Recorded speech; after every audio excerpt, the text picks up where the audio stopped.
Into ukuthi ibandla linika yabona abantu besifazane banamandla futhi abantu besifazane banamandla okuhlikiza ibandla futhi abantu besifazane banamandla ukulivusa ibandla. Umuntu wesifazane unikezwe amandla kungamandla nje khona lokuthi wena uhlale izinsuku eziwu9 esiswini sakhe. Ngoba isikhathi yenzazi ukuthi iprofeta ukuthi ibandla isikhathi uJesu eshawa la lisahleli esiswini sakhe nomhelo. Umuntu wesifazane ngamanye amazwi umele uJesu isikhathi nomhelo. Ngoba noma ungaye lebhawodi ucaba ukuthi uzokhala njengabakhala babuke banezinto ezimpotsholo mongakhulelwe lutho ngeke usale lutho.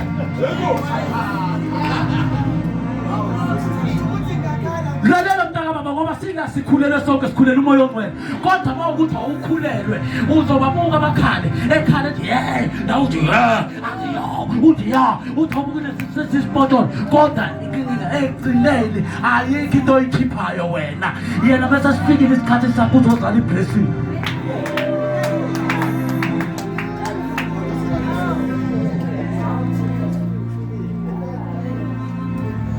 Ungamangani uma ubona abazalwane esontweni bangayenzi intando kaNkulunkulu kufanele kube khona abazalwane abaphikisana nento yenzayo.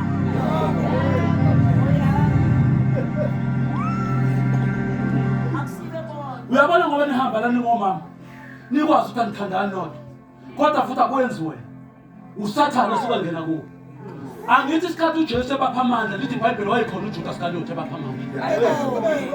Okusho ngamanye amazwi naye uJudas Iscariot waphiwa amandla yokuthi abe nehealing aphulukise abe negunya. But the problem ekuhambeni kwesikhathi kwafika ukuthi mina nguJudas Iscariot.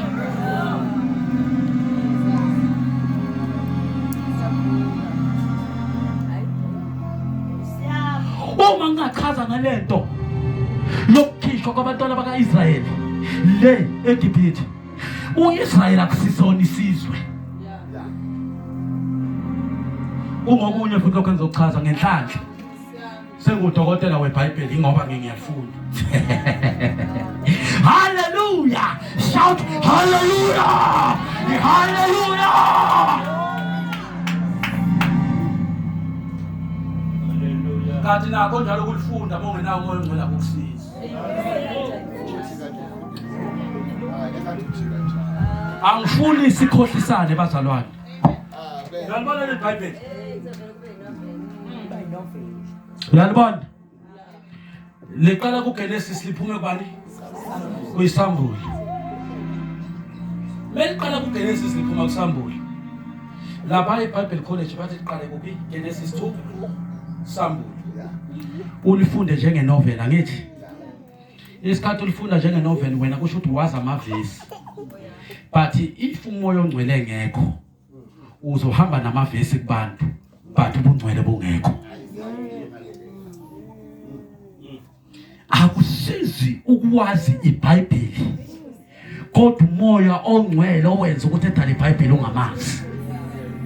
Akusizi ukuthi sibelaka ababomadikizela kodwa singazani nomadikizela ngoba mase kufuneka igebengu uzobona thina ethi siyigebengu ngoba singene ngeproblem ukuthi akasazi.